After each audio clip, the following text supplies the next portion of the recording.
Tonight, we're learning the details of a foiled carjacking attempt that took place last April. The man who's asked to stay anonymous was working for a towing company in Virginia at the time when he was successfully able to defuse the potentially deadly situation thanks to his concealed carry permit. While out patrolling the parking lot that the victim's company keeps towed vehicles in, another man approached his passenger side door and tried to open it. Fortunately, the driver had just obtained his concealed carry permit a month prior, and upon realizing this was a potential carjacking attempt, the driver exited his vehicle and drew his firearm. He yelled at the suspect to lay on the ground with his hands up. Authorities were on scene within seconds as the police chase for the suspect was brought to an end by a good guy with a gun. The suspect was arrested on charges including pointing or brandishing a firearm, misdemeanor assault, and burglary. With me now to discuss all this is a senior legal policy analyst at the Heritage Foundation, Amy Swearer. Welcome back, Amy. Thank you so much for having me. Great. So this defensive use of a gun didn't make the news. Is that common for these types of self-defense incidents? That's absolutely common. So we actually have long suspected this because when you look at the disparities between self-reported defensive gun uses and then the number of stories from news sources that you can compile just by, looking on the internet and seeing what's on your nightly news, there's a huge disparity. And so we know what some of the reasons for that are, but it's very rare that we get an instance like this where we know it wasn't otherwise reported in the news, but there's proof, there's evidence of this defensive gun use happening. So it's great to finally be able to fill in some of these gaps with that video. And so how did you get in touch, since it wasn't in the news, how did you get in touch with this good guy with a gun, if you will, in the first place? So this was actually someone who reached out to us, who saw that at the Heritage Foundation, we've been doing a lot of work on defensive gun uses. We do these monthly stories. Then we also have our defensive gun use database. And so there's been a lot of publicity on our end trying to, find some of these stories. And we've often told people, look, if you have these stories, especially instances like this, where this happened to you, it wasn't written up, it wasn't publicized somewhere, but you can prove that it happened. You have a police report, you have video, reach out to us. And we did. We had someone reach out to us. And so it was just an incredible being able to have that come to us, because again, it is so hard. You can't exactly go out and find stories just going through random people's security footage. So it was just a great opportunity. And so this good guy with a gun, as you were mentioning earlier, how a lot of this goes unreported. It was interesting that at the end of this case, the police didn't necessarily take statements from him or file anything. Is that normal?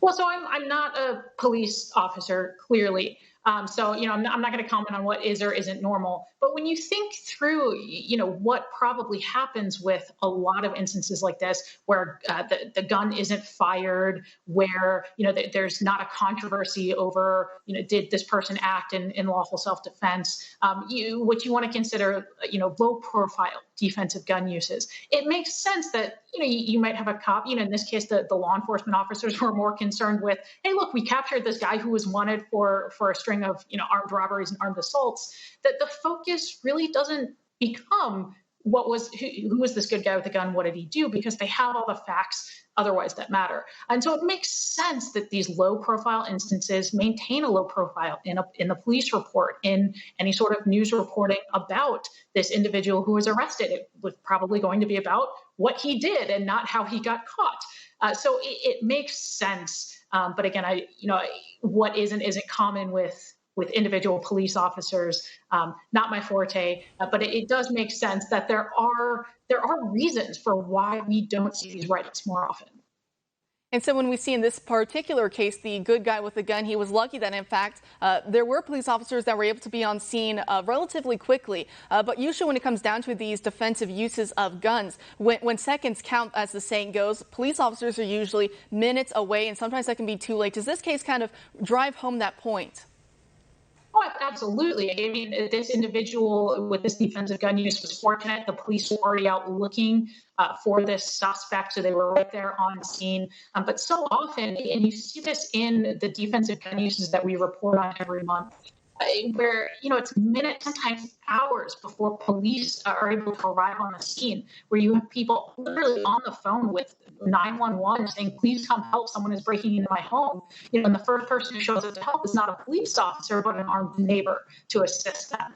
And so obviously I'm a fan of law enforcement. I think they do a phenomenal job trying to get there as quickly as they can. But we don't live in a police state. We don't have armed security next to us all the time. And so often it's us ourselves acting as those first responders for our families, for our neighbors, for our communities, because the police are simply not right there all the time. And also, when we look at this case, it also reminds me how a lot of times a lot of women find themselves late at night in potentially dangerous situations. And so for many women, having concealed handgun permits as well, it really levels the playing field for a lot of women so that they don't get the jump on, by a lot of these criminals who really are. Your life can change really in 2 seconds, as we saw with this man at the towing company. He was doing his normal patrols, and next thing you know, there's an armed suspect at his window trying to carjack him. And so when it comes to women specifically, do guns and these concealed carry permits, does it really level the playing field for a lot of women as well to help protect themselves?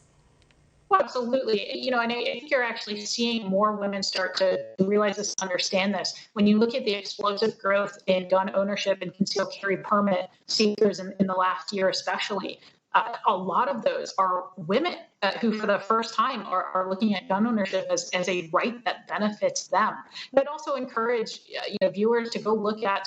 We just published today our roundup for January for defensive gun uses, and a number of those stories are actually women in domestic violence situations who were able to escape their attackers and be protected from their attackers by either themselves as gun owners or by friends or family members who were able to show up with their lawful firearms and defend these women in these dangerous situations. When it comes to that January wrap-up, as you were mentioning at the Heritage Foundation, what were some of the most shocking findings, if you will, from that report that you guys have?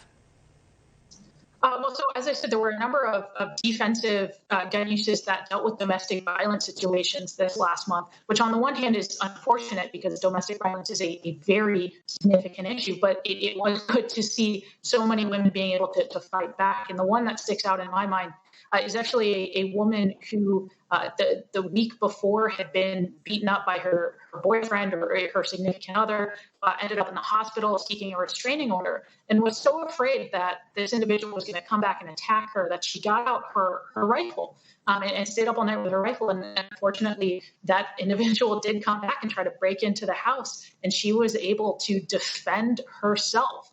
You had another situation where an ex-boyfriend showed up to kidnap the woman, and another person in her apartment was able to thwart that attempted kidnapping.